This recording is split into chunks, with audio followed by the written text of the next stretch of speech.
Hey guys, what is up? It's me, N0VA again, and today, welcome to my film review for a little film I saw a couple weeks ago, actually, when it came out. It's a film that's kind of not really doing that well right now, and after watching it, I can see why, and that is Argylle. Now, Argylle is a movie that was directed by Matthew Vaughn, who directed X-Men First Class, Kick-Ass, the first one, and The Kingsman. All of them. I did not see the third one, which was a prequel to Kingsman, because I didn't really want to go see it. I was interested in it, but it just kept getting delayed. But this is his first, I guess, original film, and honestly, I was looking forward to it, because I do a cast. I thought the cast looked great. The trailer I thought looked like a lot of fun, and I was looking forward to it. And I saw it. I saw it a couple weeks ago. I saw it on a Sunday afternoon. I was like, you know what? I'll go see it, just get out of the way. And the film kind of got not the greatest reviews in the world, but I was still looking forward to it. And let me give you my thoughts. What did I think of Argylle? Let's talk about it. Now, the story for Argylle follows the story of Ellie Conway, played by Bryce Dallas Howard. And in Argylle, she is a famous spy writer. She writes a spy series called Argylle, which is about this very, renowned spy. And in the books, they, and in the film, they recreate, a scene from the book with Dua Lipa, John Cena, and Henry Cavill. Henry Cavill plays Argylle in the book, but somebody else plays Argylle later down the line. I'm not going to spoil it, but it's kind of an interesting technique. They show, a whole scene filmed out like it's from the book, and then in the film, you see, who the real Argylle is, and you're like, oh, that's interesting. That's a cool idea, but I'm going to explain why it doesn't work in a sec. But as it turns out with Ellie and her books, that stuff actually happened, she just doesn't know it. So she soon meets up with a guy named Aiden, played by Sam Rockwell, and basically everybody's trying to kill Ellie Conway. She doesn't know why, but that's really the whole story. They basically go on a quest to stop an evil organization, and that's pretty much the whole plot. There's a lot more with twists and turns, but I'm going to that's really the whole plot. If I go into it, I'll end up spoiling the whole thing in case you want to watch it.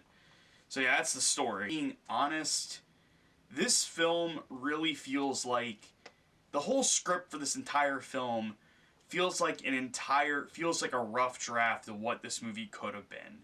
And I have a feeling that it wasn't the writer's strike that caused this. I'm really sure of it. When I was watching this movie, there were so many twists and turns that I was just like, Jesus. I'm okay with a couple of twists, if it keeps giving me a mind fuck. But the problem with this movie is it never juggles all of those twists that well enough at all. And that's kind of my big issue with the movie. Another thing I will say is, if you're a Henry Cavill fan and you see a Henry Cavill in the trailers, you're like, oh, cool, Henry Cavill and John Cena, the invisible man, John Cena. You're going to be disappointed, because neither of those actors are really in the movie at all. You see Henry Cavill a little bit at the beginning, and then you see him a little bit at the end, and that's it. Also, Dua Lipa, she is barely in the movie, and I'm just like, damn, does Hollywood just not like Dua Lipa? Am I missing something? I mean, I like her as a singer. I thought she was alright in the movie from what I saw, but it really did confuse me. The story felt really disjointed. It felt like 5 different people wrote it. And from what I've heard, I think Matthew Vaughn wrote the whole thing, as well as directed. And the whole thing just feels like a really inconsistent mess. And it just really did feel like the story didn't have much of a direction. Hell, you don't even really know what the villain's main goal is. I guess they're an evil organization, like an arms dealer. It never really made any sense, and it just really was dumbfounding. So that's the story pretty much. Let's move on to the acting. Okay, so acting-wise in the film, it's serviceable. I think all the actors give a fine job with what they're given. Bryce Dallas Howard, she seems like she's having a good time. Sam Rockwell, who's always a great actor. It feels like he wants to have a good time here, but it's just the script doesn't really know what his character wants to be.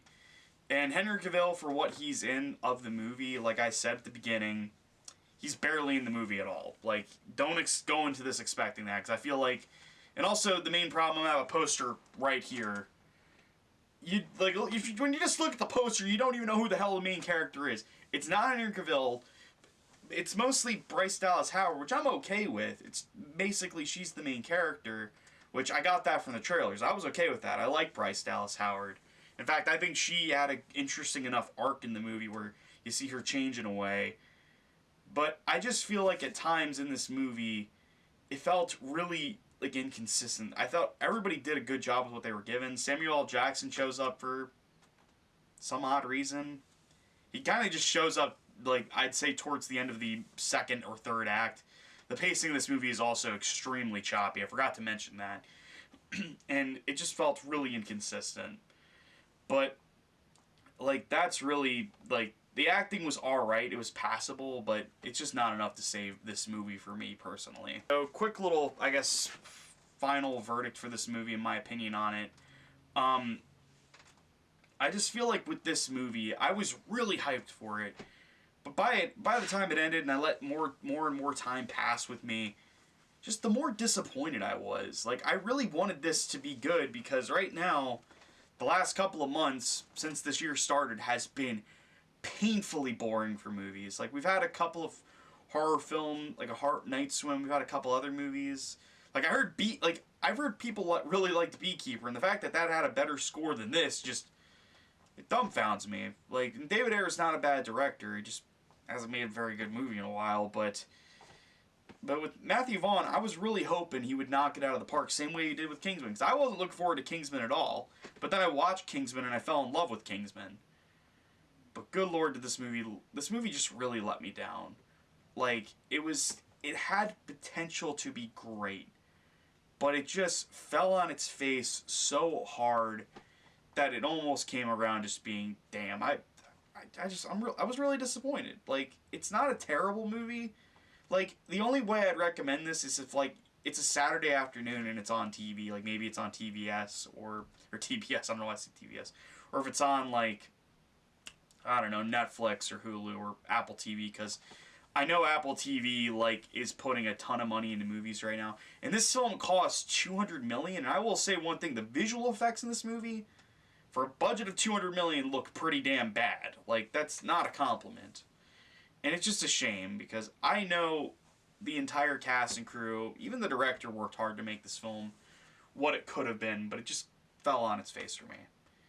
Anyways, the final verdict for Argylle. Would I recommend it? Don't see it in theaters. Just see it, I guess, if it's on television, or if you have Apple TV Plus, I guess check it out in there. But other than that, I would just say hold out on it for now. Anyways, that's my review for Argylle. Did you guys watch it? Let me know what you think of it.